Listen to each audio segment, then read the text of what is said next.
तो आज बुलेटिन की शुरुआत करेंगे दिल्ली के चुनावी दंगल से जुड़ी खबरों के साथ।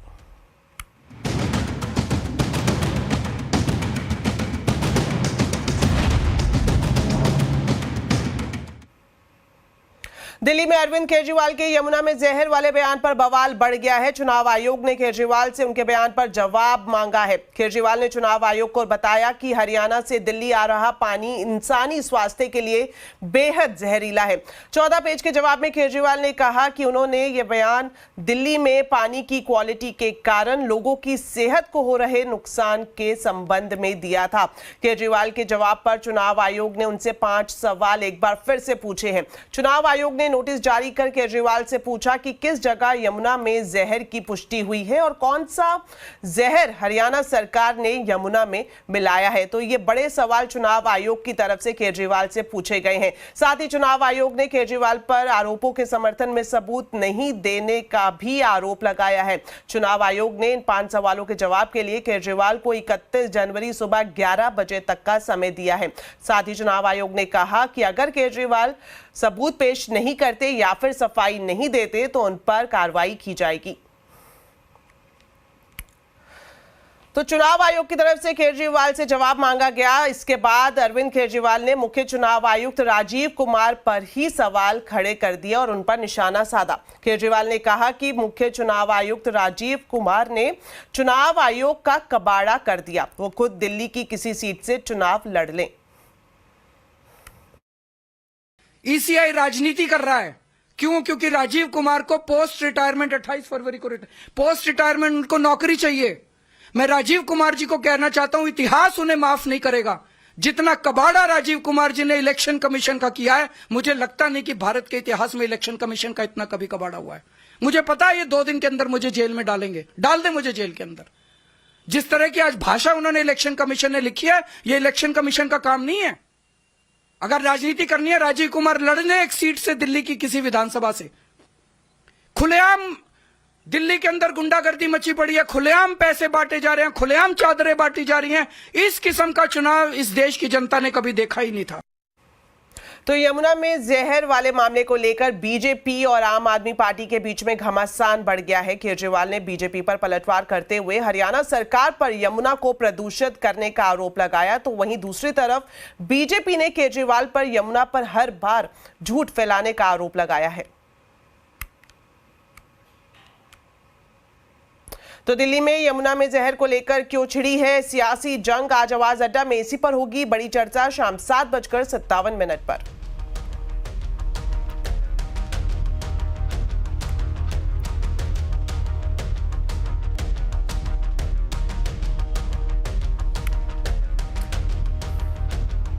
चलिए अब आपको बताते हैं शेयर बाजार का पूरा अपडेट। जनवरी सीरीज एक्सपायरी के दिन बाजार बढ़त पर बंद हुआ। आखिरी घंटे में बाजार में शानदार रिकवरी देखने को मिली। सेंसेक्स निफ्टी दिन के ऊपरी स्तर पर बंद हुए। सेंसेक्स 227 पॉइंट चढ़ा तो वहीं निफ्टी 86 पॉइंट की बढ़त के साथ बंद हुआ। स्मॉल कैप और मिड कैप इंडेक्स ऊपरी स्तर से फिसलकर बंद हुआ। तो मार्केट का पूरा हाल अब जानते हैं कंचन नौटियाल से। तो कंचन बताएं आज का पूरा अपडेट। जी, जैसे कि आपने बोला कि मंथली एक्सपायरी के दिन शानदार तेजी डेफिनेटली हमें मार्केट के अंदर देखने को मिली है। एक्शन पैक हफ्ता है और एक्शन भी बाजार में दमदार देखने को मिला है। देखते हैं कि स्टॉक स्पेसिफिक आज किस तरीके की रफ्तार रही। निफ्टी में अगर बढ़ने वाले शेयर की बात करी जाए तो बीएल में करीब 4.5% का इजाफा देखने को मिला। पावर ग्रिड 3%, हीरो मोटोकॉर्प 3% और भारती एयरटेल भी करीबन 3% की बढ़त के साथ बंद हुए हैं। लूजिंग पॉकेट में टाटा मोटर्स के नंबर्स आए, नंबर स्ट्रीट को पसंद नहीं आए, गिरावट देखने को मिल रही है। आईटीसी होटल्स की लिस्टिंग हुई है करीबन 31% के डिस्काउंट में, वो रिफ्लेक्शन भी देखने को मिला है। अडानी एंटरप्राइजेस 3% और श्रीराम फाइनेंस में भी 3% की कमजोरी आज हमें देखने को मिली है। मिड कैप की बात करी जाए तो एसआरएफ में करीबन 6.25%, सोलर इंडस्ट्री 5.25%, सुजलॉन एनर्जी में 5% और केपीआई टेक भी करीब अपने नतीजों के बाद 5% की बढ़त के साथ बंद हुआ है। लूजिंग स्ट्रीट में वोल्टास नतीजे पसंद नहीं आए हैं, एक्सपेक्टेशन से खराब है। और कल फाइनेंशियल में 6%, पेटीएम 5% और कोफोर्ज भी करीब 5% की गिरावट के साथ आज बंद हुआ है। जी शुक्रिया कंचन इस पूरे मार्केट अपडेट के लिए।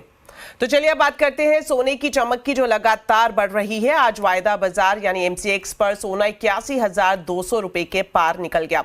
तो सोने की बढ़ती चमक के पीछे वजह क्या है, जानते हैं हमारी कमोडिटी एडिटर मनीषा गुप्ता से। तो मनीषा जी, जानना चाहेंगे कि जिस तरह से हम देख रहे हैं लगातार जो तेजी सोने के भाव में देखने को मिल रही है, इसके पीछे वजह क्या है और यहाँ से जो दाम है, जो भाव है, वो कितने आगे बढ़ते हुए दिखाई दे सकते हैं?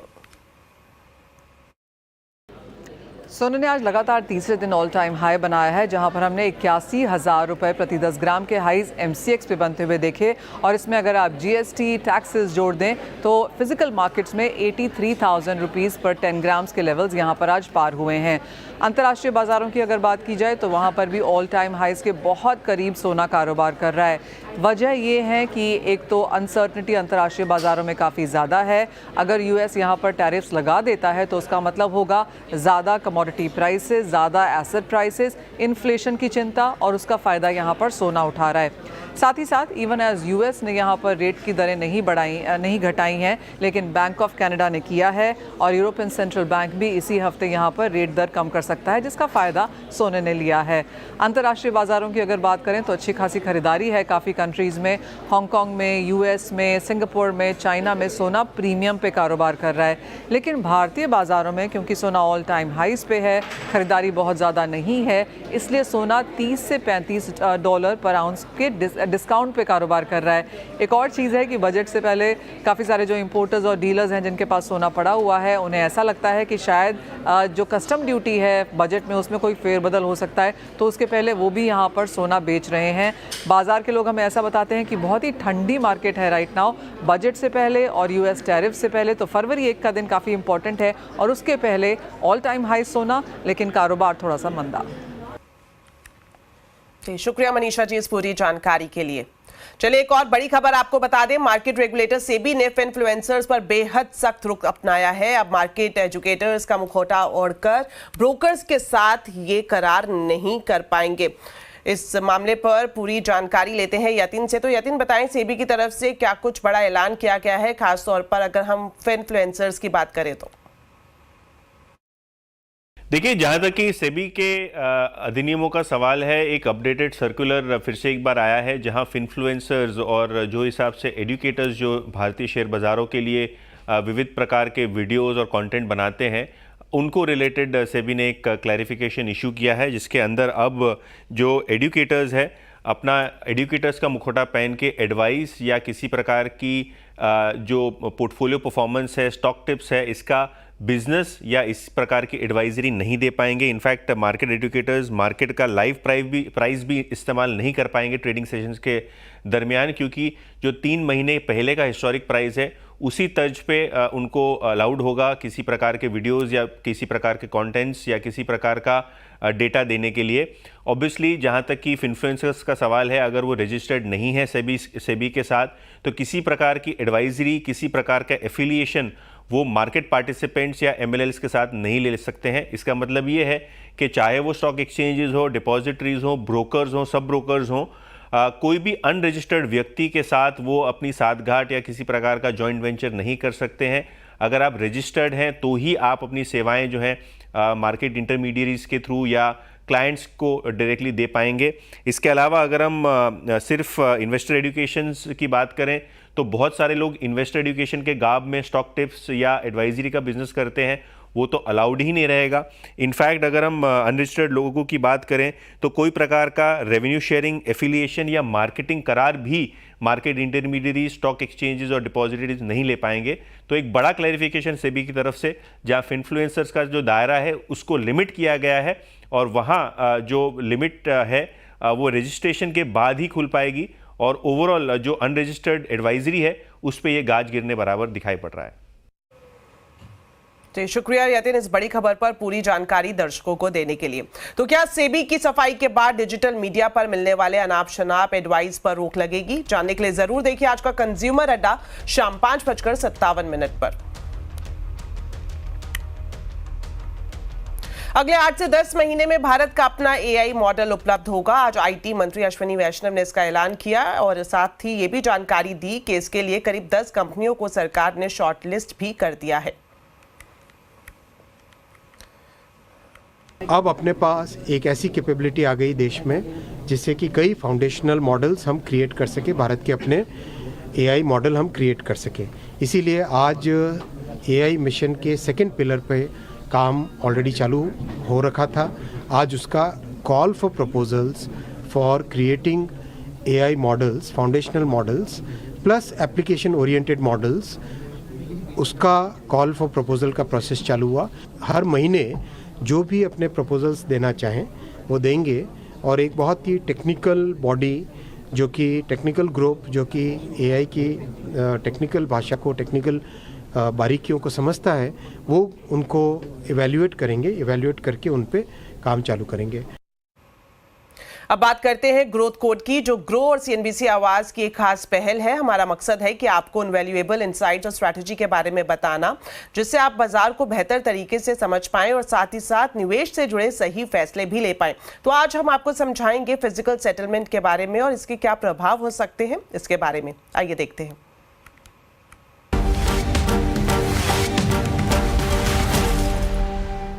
फिजिकल सेटलमेंट का मतलब है कि जब आपके कॉन्ट्रैक्ट का प्रॉफिट या लॉस कैश में सेटल होने की बजाय एक्चुअल एसेट जैसे कि शेयर्स, कमोडिटीज या बॉन्ड्स कॉन्ट्रैक्ट होल्डर को डिलीवर किया जाता है।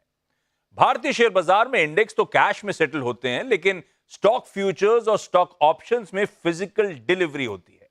इसका मतलब है कि वायदा एक्सपायरी के दिन अगर आपकी फ्यूचर्स पोजीशन ओपन है तो आपको शेयर देने या लेने पड़ेंगे। अगर स्टॉक फ्यूचर्स में लॉन्ग्स हैं तो पूरे लॉट के पैसे देकर शेयर खरीदने होंगे।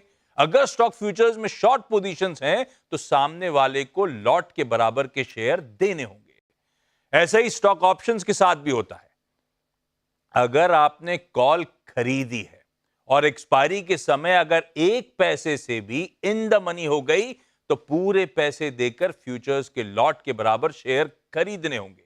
वहीं पुट इन द मनी हुई तो आपको शेयर देने होंगे। फिजिकल सेटलमेंट के समय ट्रेडर को बड़ी पूंजी लगानी पड़ती है।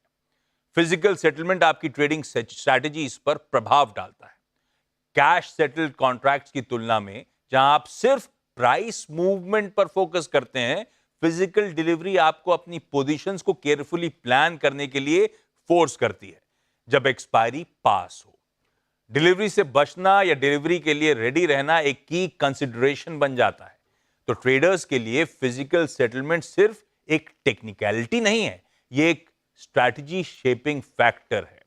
फिजिकल सेटलमेंट से बचने के लिए स्टॉक फ्यूचर्स की पोजीशन वक्त रहते काट लेनी या रोल ओवर कर लेनी चाहिए। खासकर स्टॉक ऑप्शंस के अगर इन द मनी होने की संभावना हो तो एक्सपायरी के वक्त का इंतजार नहीं करना चाहिए।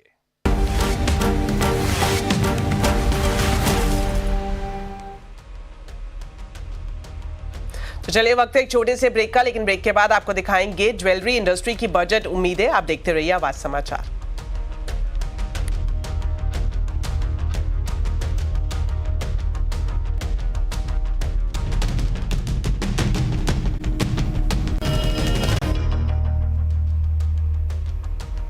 ब्रेक के बाद आपका स्वागत है। अब बात करते हैं बजट उम्मीदों की और आपको बताते हैं कि आने वाले बजट से ज्वेलरी इंडस्ट्री वित्त मंत्री से क्या उम्मीद कर रही है। ज्वेलरी इंडस्ट्री के कुछ लोगों से बातचीत की हमारे संवाददाता केतन जोशी ने। आइए आपको दिखाते हैं।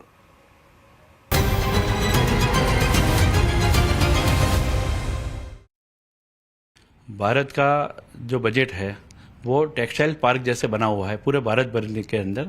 वैसे ज्वेलरी पार्क की डिमांड ज्वेलर्स मित्रों की बहुत पुरानी मांग है। इस बजट में ज्वेलरी पार्क के लिए अगर प्रोविज़न अगर रहेगा तो मुझे लग रहा है कि एक तो रोजगार को पूरा कर सकेंगे और बहुत सारी उसमें कारीगर को जो है उसमें फ़ायदा है और इंडस्ट्रीज को भी फ़ायदा होगा, ऐसा लग रहा है। आप क्या कहेंगे वित्त मंत्री से? IIBX जैसे गिफ्ट सिटी में बना है, ऐसे नए एक्सचेंज बनाने चाहिए और उससे क्या लोकल मार्केट में रेट्स के और गोल्ड का डिलीवरी का एकदम इजी रहे, ऐसा हम डिमांड करते हैं कि ऐसे नए पार्क्स बनाए और गिफ्ट सिटी में जैसे IIBX जैसे एक्सचेंज बनाए। कुछ और प्रतिक्रिया भी लेते हैं। आप क्या चाहेंगे वित्त मंत्रालय से? मेरे को एक रिक्वेस्टमेंट है कि जो अभी लैब ग्रोन डायमंड काफ़ी अच्छी तरह से चल रहा है, इनके जो इम्प्रूवमेंट देने के लिए जो अभी जो उसका टैक्स का रेज है काफ़ी कम कर दे, यानी कि 0% में करे तो काफ़ी अच्छा रिजल्ट आएगा, क्योंकि उसके पे अभी जो भी लोग डिपेंडेंट है तो वो और ज़्यादा इम्प्रूवमेंट आएगा। आप क्या कहेंगे? पिछले बजट में जो इंपोर्ट ड्यूटी 15% से कम करके 6% करी है, मेरी गवर्नमेंट से वही गुजारिश है कि वो 6% की 6% ही रखे, उसमें कोई चेंजेस ना करे, क्योंकि इससे स्मगलिंग बहुत कम हुआ है। अभी जो गोल्ड के रेट जिस प्रकार से बढ़े हुए हैं उसमें इंटरनेशनल मार्केट के रेट के हिसाब से अपना रेट वही लेवल पे है, तो इससे क्या है कि लोकल इंडिया में परचेसिंग काफ़ी बढ़ी है, लोग बाहर से नहीं लेते, लोकल से ही चीज़ खरीदते हैं। तो मेरी गवर्नमेंट से यही गुजारिश है कि जो ड्यूटी जो रखी हुई है वही रखे, उसमें कोई चेंजेस ना करे। बिल्कुल, तो जो यहाँ से सुझाव आए हैं उस पर अमलवारी होती है तो सोने के अंदर भी जो ये रोजगार है वो एक बहुत बड़ा मुद्दा है, साथ ही साथ भारत को एक नई पहचान भी मिल सकती है। केतन जोशी, अहमदाबाद। अब बात करते हैं ग्रोथ कोड की, जो ग्रो और सीएनबीसी आवाज की एक खास पहल है और हमारा मकसद है आपको उन वैल्यूएबल इंसाइट्स और स्ट्रैटेजीज के बारे में बताना जिससे आप बाजार को बेहतर तरीके से समझ पाएं और साथ ही निवेश संबंधी सही फैसले ले पाएं। तो आज हम समझेंगे कि कैसे एक्सपायरी स्टॉक और इंडेक्स को अलग अलग प्रभावित करती है।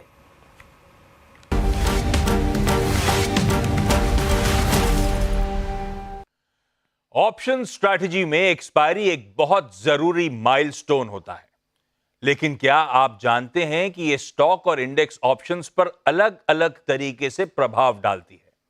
आइए समझते हैं कैसे। पहले शुरुआत करते हैं स्टॉक ऑप्शन से। ये अलग अलग कंपनी के शेयर्स से जुड़े होते हैं। जब कोई स्टॉक ऑप्शन एक्सपायर होता है, ऐसे में या तो फिजिकल सेटलमेंट होता है जहां अंडरलाइंग शेयर्स डिलीवर किए जाते हैं, या आउट ऑफ द मनी होने पर वो किसी काम के नहीं रहते।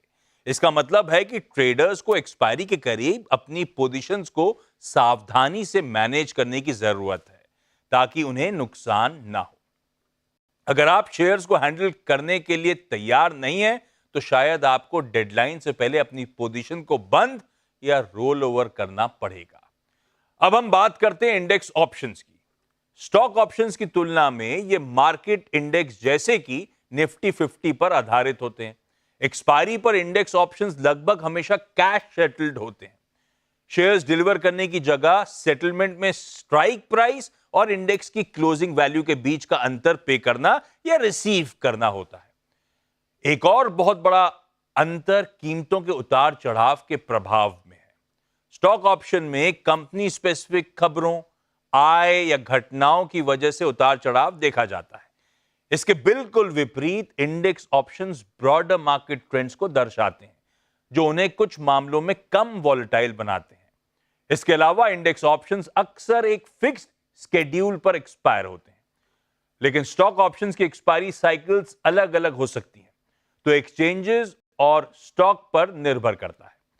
इन अंतरों को जानने के बाद आप बेहतर स्ट्रैटेजी बना सकते हैं और एक्सपायरी पर मिलने वाले सडन सरप्राइजेस से बच सकते हैं।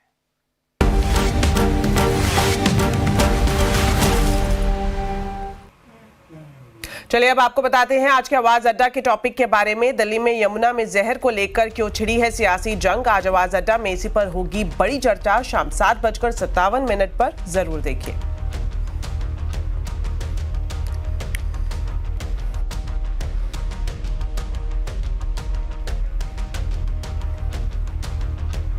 तो चलिए इसी के साथ बुलेटिन में फिलहाल इतना ही। आप खबरों पर अपडेट रहें, सीएनबीसी आवाज से जुड़े रहें हमारे सोशल मीडिया हैंडल्स के जरिए। नमस्कार।